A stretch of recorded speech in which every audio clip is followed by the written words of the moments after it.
নমস্কার, প্রীতি শুভেচ্ছা ভালোবাসা জানাই আমার প্রত্যেক দর্শকদের। আমি স্বপন, আপনারা দেখছেন আমার ইউটিউব চ্যানেল স্ট্রাগলার দেব। শিক্ষক শিক্ষিকারা, এখন প্রকৃত শিক্ষক শিক্ষিকারা তো তাদের দায়িত্ববোধ বা তাদের কর্মকাণ্ড সঙ্গে তো আজ থেকে ধরুন আমাদের কলেজ জীবনে বা স্কুল জীবনে শিক্ষক শিক্ষিকাদের কর্তব্য পরায়ণের সঙ্গে আকাশ এবং পাতাল তফাৎ। তার মধ্যেও কিছু ব্যতিক্রম আছে। আমাদের সময় তো এরকম ছিল যে ক্লাস কামাই করে, ক্লাস ফাঁকি দিয়ে রাস্তায় বসে আন্দোলন করা, যে ডিএ দিতে হবে, ভাতা দিতে হবে। তখনকার সময় যা বেতন ছিল তাতেই আমাদের শিক্ষক শিক্ষিকারা সন্তুষ্ট ছিল। এখন দিনকাল পাল্টেছে এবং জিনিসপত্রের দামের সঙ্গে সঙ্গে তাদের বেতনও খুব ভালোই বৃদ্ধি পেয়েছে। শিক্ষক শিক্ষিকাদের বা অধ্যাপক অধ্যাপিকাদের বেতন অন্যান্য সরকারি চাকরির থেকে যথেষ্ট ভালো, তবুও তাদের অধিকার তারা ছাড়বে কেন? তুলনামূলকভাবে যারা বেসরকারি কোম্পানিতে কাজ করে বা যারা বেকার বা যারা ছোটোখাটো ব্যবসা করে, তাদের রোজগার বা তাদের সংসার চালানো নাভিশ্বাসে উঠে যাওয়ার প্রশ্ন এটা থেকেই যায়।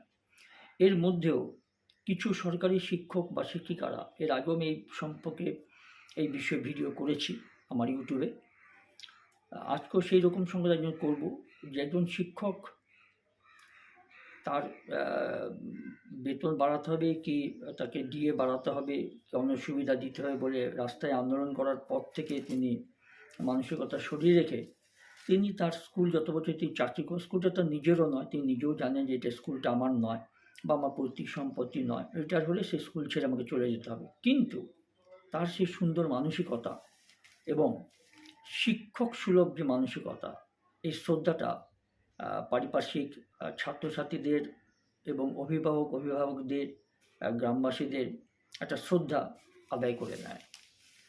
আর সেটাই আমি একটু বলতে চাইছি যে এরকম শিক্ষক, এর আগেও আমি এই বিষয়ে ভিডিও করেছি। এই ধরনের শিক্ষক আপনারা পাবেন, আছে। সব শিক্ষক ওই ভাতা দাও, বেতন বৃদ্ধি করতে হবে, ডিএ দিতে হবে, কেন ডিএ দিচ্ছে না বলে স্কুল কামাই করে রাস্তায় বসে থাকবে, সেরকম সকলের নয়। আমাদের সময় তো এরকম ছিলই না, আমরা দেখিও নি এরকম কখনো। সেই সময় অত অল্প বেতনেও তাদের সংসার চলেছে, তারা তাদের কাছ থেকে আমরা সেই শিক্ষা পেয়েছি। এরকম ভগবান সুলভ শিক্ষক শিক্ষিকা জানি না এই বছর এরকম এই প্রজন্মরা পাচ্ছে কি না, সে তারাই বলতে পারবে। কিন্তু আমরা জানি যে আমাদের সেই সময়কার, আমরা যখন কলেজ বা স্কুলে পড়েছি, ধরুন 80-র দশক বলুন বা 70-র দশকের শেষের দিকে, সেরকম শিক্ষক শিক্ষিকা পাবো না, মিস করি। তারা এখনও আমাদের মতো ছাত্রছাত্রীর অন্তরে ভগবান রূপে এখনও তারা স্মরণীয় হয়ে আছেন। আর আমি তাদের চরণে আমার শ্রদ্ধা, আমার প্রণাম জানাই। যতটুকু হতে পেরেছি, যতটুকু নিজের রোজগার করতে পেরেছি, সবই তাদের দয়া, তাদের করুণা এবং ভগবান আশীর্বাদ। শিক্ষকের সবুজ বিপ্লবের সৈনিক সেই স্কুলের ছাত্রছাত্রীরা, এটাও শিক্ষকের একটা বিরাট গুণ বলতে পারেন। সরকারি বেতন পাওয়া বা সরকারি চাকরি আসি যায়, মায়না পাই, এই মানসিকতা থেকে দূরে থেকে তিনি তার একটা কর্তব্য পালন করছেন স্কুলের জন্য। পাতাবাহার, পিটুনিয়া, ডালিয়া, চন্দ্রমল্লিকা থেকে কাঁকড়া, ফার্ন, পাইন গাছে আষ্টে পৃষ্ঠে জড়িয়ে রেখেছে স্কুলটাকে। সরকারি স্কুল, নিজের পৈতৃক সম্পত্তি নয়, একদিন তাকে রিটায়ার হয়ে চলে যেতে হবে, কিন্তু তার কর্মকাণ্ড, তার মানসিকতা, তার নিঃস্বার্থপরতার এই সেবা থেকে যাবে চিরজীবন ছাত্রছাত্রীদের মনে, তাদের অভিভাবকদের মনে। এই যে দেখুন, স্কুল চত্বরে ছড়িয়ে রয়েছে হাজারটা টব, আদতে এক বিশাল বাগান। শিক্ষকতার চাকরি পেয়ে পরিকল্পনা করেছিলেন স্কুলের ভেতরে এমন এক বাগান তৈরি করবেন। স্কুল আর ফুল, এই দুয়ের ভালোবাসায় মজেছেন এই শিক্ষক। বছরের পর বছর সেই ভালোবাসার বন্ধন থেকে বেরোনোর কথা কল্পনাতেও আনতে নারাজ বা পারেননি তিনি। পশ্চিম মেদিনীপুরের ডেবরা ব্লকের ধামতোর বিল্লেশ্বর প্রাথমিক বিদ্যালয়ের টিচার ইনচার্জ মেস বাউল হক নিজেকে প্রকৃতিপ্রেমী হিসেবে পরিচয় দেওয়ার চেয়ে ফুলের সঙ্গী বলতেই বেশি স্বাচ্ছন্দ্যতা বোধ করেন। এর জন্য তিনি বুক ফুলিয়ে গর্ববোধ করেন না, করতে চানও না। প্রকৃতই শিক্ষক, প্রকৃতই গুণী মানুষ, এই ধরনের মানসিকতা সম্পন্ন যদি সংখ্যায় এই ধরনের শিক্ষক শিক্ষক বেশি থাকতো, তাহলে হয়তো সমাজটা এতটা অবক্ষয়ের দিকে যেত না। এবং তার সঙ্গীদের যে তিনি কাটছাড়া করতে চান না, তার প্রমাণ গত বছর 365 দিনের মধ্যে 361 দিনই তিনি স্কুলে হাজির থেকেছেন, ছুটিছাটা বাদ দিয়েও। মানে ছুটিছাটা তিনি নেননি, ছুটির দিনও তিনি এসছেন। একই বলে প্রকৃত শিক্ষক বা শিক্ষিকাদের একটা ভালোবাসা স্কুলের প্রতি। এবং দেখুন, এই যে স্কুলটা বিল্লেশ্বর প্রাথমিক বিদ্যালয়, পশ্চিম মেদিনীপুরের ডেবরা ব্লকের ধামতোর এই প্রাথমিক বিদ্যালয়, ধামতোর বিল্লেশ্বর প্রাথমিক বিদ্যালয়, মানে কত হবে, ক্লাস থেকে 4 বা 5 পর্যন্ত, ব্যাস। দেখুন, এই স্কুলে মনীষীদের নামে তৈরি করা হয়েছে একটি উদ্যান, এবং সেখানে রকমারি ফুলের পাশাপাশি রয়েছে সবজি বাগান, পাখিদের বসার ঝুলন্ত হ্যাঙ্গার। শুধু বহিরাঙ্গে নয়, ক্লাসরুমের অন্দরেও রকমারি গাছের বাগান। বাহ, দেখতেও ভালো লাগে, শুনতেও ভালো লাগে। আর শিক্ষকদের এমন ফুলপ্রীতি ছুঁয়েছে কচি কাচাদের মনও, মানে ওই প্রাইমারি শিক্ষা সদনে বা শিক্ষা প্রতিষ্ঠানের ছোট ছোট পড়ুয়াদের। শুধু মিস বাউল কেন, একদিনও স্কুল বন্ধ করতে রাজি নয় মান্যতা বিশ্বাস, অন্বেষা দলুই, মধুমিতা ভূঁইয়ার মতো পড়ুয়ারা, ক্ষুদে পড়ুয়া।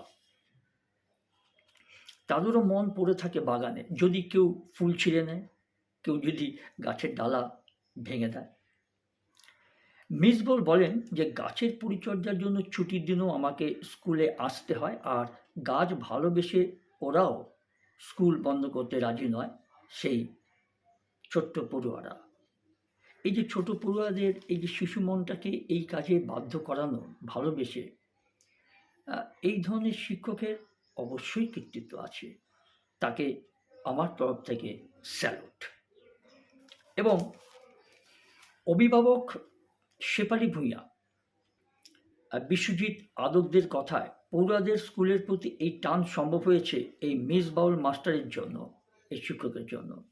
কিন্তু এর জন্য তো কম পরিশ্রম করতে হয়নি এই শিক্ষককে। তার পরোয়া করেন না এই মিস বাউল হক, নিজের বেতনের টাকায় তার এই সব। চিন্তা করুন, সরকার থেকে কোনো তিনি অনুদান পান না, বা স্কুল থেকেও তিনি আর্থিক কোনো সাহায্য পান না, বেতনটুকু ছাড়া যা করেন সেই বেতন থেকেই তিনি করেন, বেতনের টাকা থেকে, অর্থ থেকে। বাবা এবং ডেবরার প্রাক্তন সিপিএম বিধায়ক জাহাঙ্গীর করিম বলেন, ছেলে ফুল ও স্কুলকে ভালোবেসে এসব করে, তাই কখনো কিছু বলিনি। ওর নেশা বলতে এটাই। আর যাই হোক, পশ্চিম মেদিনীপুর জেলা পরিষদের কর্মাধ্যক্ষ শান্তি টুডু বলছেন এসব দেখে, বা এই কর্মকাণ্ড দেখে মিস বাউল হকের, শিক্ষকের, যে আমি নিজে শান্তিনিকেতনের ছাত্রী ছিলাম, কিন্তু স্বপ্নে দেখা স্কুল যে বাস্তবে দেখতে পাবো ভাবিনি, তাও এই প্রত্যন্ত এলাকায়। স্কুলের 55 ডেসিমেল জমির মধ্যে 10-12 ডেসিমেল রয়েছে ক্লাসরুম, আর বাকিটা ফাঁকা। আর সেখানে রবীন্দ্রনাথ, বিদ্যাসাগর, নজরুল ইসলামের মতো মনীষীদের নামে একটি উদ্যান। 85 জন পড়ুয়া সেই উদ্যানের পরিচর্যার দায়িত্বে। বেগুন, লঙ্কা, লাউ, কেঁদরি, পালং, খোসলা থেকে কপি চাষও করা হয়েছে এই স্কুলের চত্বরে। দেখুন, আর যা দিয়ে মিড ডে মিলের খোরাক চলে যায়। 1939 সালে তৈরি এই বিদ্যালয়টি 2006 শিক্ষক হিসেবে যোগ দিয়েছিলেন এবং তারপরে স্কুল নিয়ে নতুন স্বপ্ন দেখা শুরু করেন এই মিসবাউল হক।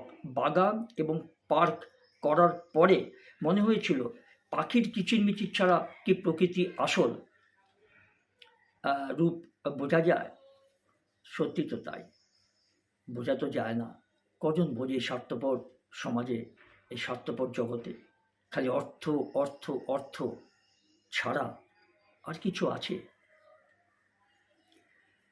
তাই তাদের জন্য ব্যবস্থা রয়েছে বাগানে। ক্লাসরুমের বাতাস বিশুদ্ধ রাখতে রয়েছে money plant area pump, jet plant, উন্নত প্রজাতির ক্যাকটাসও। শিক্ষকের এমন পরিবেশ প্রেম পড়ুয়াদের মধ্যেও জাগিয়েছে দায়িত্ববোধকে। মিসবাউল বলেন, এই শিক্ষক, যে 11টি ডাস্টবিন স্কুলের বিভিন্ন জায়গায় রাখা হয়েছে। পড়ুয়ারা এই পেন্সিল ছুলতে গেলেও ডাস্টবিন ব্যবহার করে যাতে স্কুল চত্বর নোংরা না হয়। প্রতিদিন স্কুল শুরুর আগে প্রার্থনার পাশাপাশি 5 মিনিট সরস্বতীর মূর্তির সামনে ধ্যান করে এই ক্ষুদে পড়ুয়ারা। তবে এত প্রাপ্তির মধ্যেও অপ্রাপ্তির কাটা রয়েছে বইকে। সেগুলো সে কী কী? ক্লাসরুমের সংখ্যা নেই, মানে সংখ্যাটা কম, পর্যাপ্ত ক্লাসরুম নেই, মিড ডে মিল রান্নার শেড যেখানে রান্না হবে তার কোনো ব্যবস্থা সেরকমভাবে নেই, মানে প্রকৃত একটা রান্নাঘর নেই। আর এ তো মানে বাস্তবিক সত্য ঘটনা। এবং ছোট্ট বারান্দায় একসঙ্গে সবাই বলে মিড ডে মিল খেতে মানে মিড ডে মিল খেতে ঠিক পারে না একসঙ্গে বসে, জায়গা সংকুলন হয় না, ছোট জায়গা।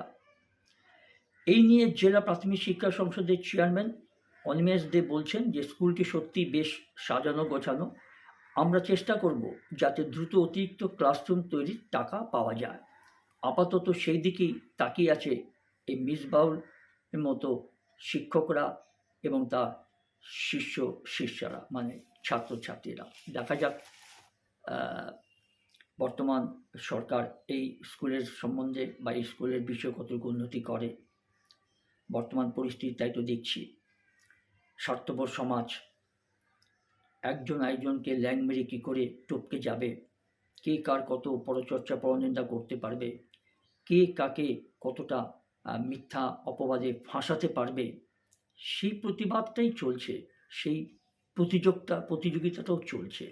এটা আপনি সব জায়গাতেই পাবেন, গ্রাম থেকে কলকাতা শহর বা তার সংলগ্ন প্রত্যেকটা শহরাঞ্চলেতে আপনি এগুলো পাবেন। যার জন্য বিশেষ করে এই বাঙালি জাতটার কোনো উন্নতি নেই। এটা আমার ব্যক্তিগত অভিজ্ঞতা থেকেই কথাটুকু বললাম।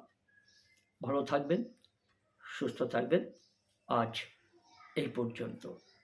অনুগ্রহ করে ভালো লাগলে প্লিজ আমার এই YouTube channel struggler Dey like, share, সাবস্ক্রাইবটা করে দেবেন। এই অপেক্ষায় রইলাম।